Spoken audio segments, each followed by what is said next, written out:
Hey guys, today we're taking a look at a deck that should probably be torn down and rebuilt.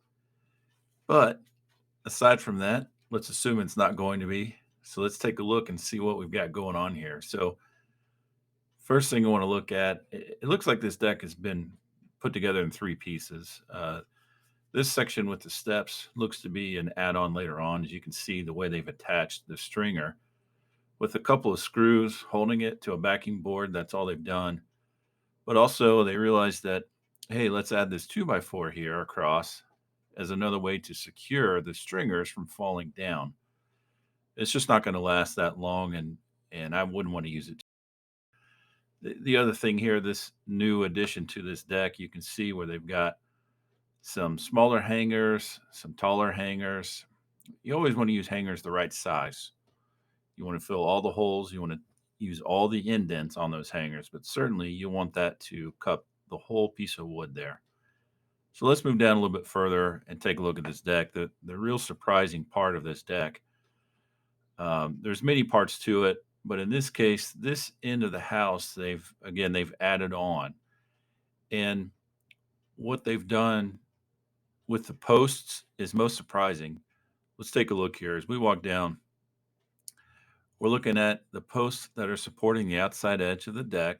These posts are also supporting the band boards, which are functioning as a beam. In this case, these boards, they're 4x4 posts. We'd love to see those 4x6 or 6x6 since it is a second story, if you will. But look at the way these posts are put together. There's like a 4-foot post joined together with a 10-foot post, and they've joined them together with these metal brackets and screws, if you can believe it. This is not the way to do it, folks. All of these posts are that way.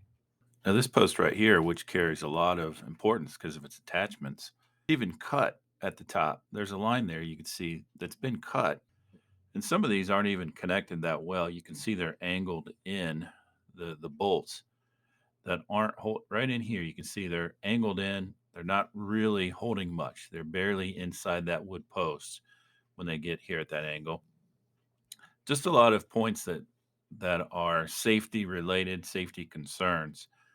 Let's look down a little further at this corner. I want to show you a section where uh, the bolts are again at an angle in some ways that they've toe nailed these floor joists too. Here's some bolts for the band board, the way it's kind of just angled in, barely connected to the piece of wood there, and it's not even the full post at that point. But even up above here, the floor joists themselves, they're sitting on what is functioning as a beam, but you can see the way they've just kind of toe nailed the band boards into that. That's not terrible. It's just indicative of the design here. Some parts of this deck are good. Others, like this add-on, is what it looks like on the end here.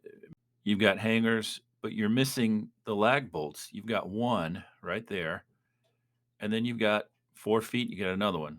Now they've staggered a few together, but then decided let's not do that on the whole.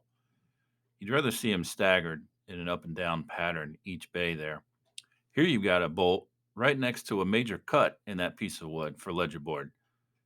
Unfortunately, the overall theme here is just bad building practices. That's what we're trying to bring to light. In these posts, the way they're supporting the load on the outside, two pieces of wood put together, joined together with metal brackets. Um, you pound on these, put some pressure on it, you can see how easily they move. And that's just barely tapping it. You can see how they're moving right there. It is completely unsafe. You never want to do this. I'm pretty shocked to see it. As a matter of fact, most decks that we inspect have issues. Can't really call it code issues because we're not code inspectors as home inspectors. However, we work with the local county building department. We know what's code. We know what building safe practices are, though. That's part of our job. So when we write this up today, it's going to be all about building safety, safety standards, and the fact that some of this deck looks okay, like these posts here on the end, and then some of the deck is not. Again, this ledger board here, bolts are staggered, looks good. Hangers are right size. There's flashing. It's secured well. There again, the bolts you can see up top there are being staggered. So part of this deck was done well, part of it was not. And usually we attribute that to the fact that portion of it was built first and then they added on later, which I get happens all the time. The problem is when you have things added on by people who may not know code or may not know proper building techniques. For instance, these stairs, once again, some of the posts that are used to support the deck from below, as well as the stringer, if you look inside here, you can see the ground is eroded because of normal water runoff. So eventually that ground will go away. And look at this post supporting the deck above the stairs there. Look how that's eroded underneath. As always, we appreciate you watching our videos and we hope it was educational. Good info for you. If you've got a deck you're worried about, give us a call. We'll come take a look at it. Thanks.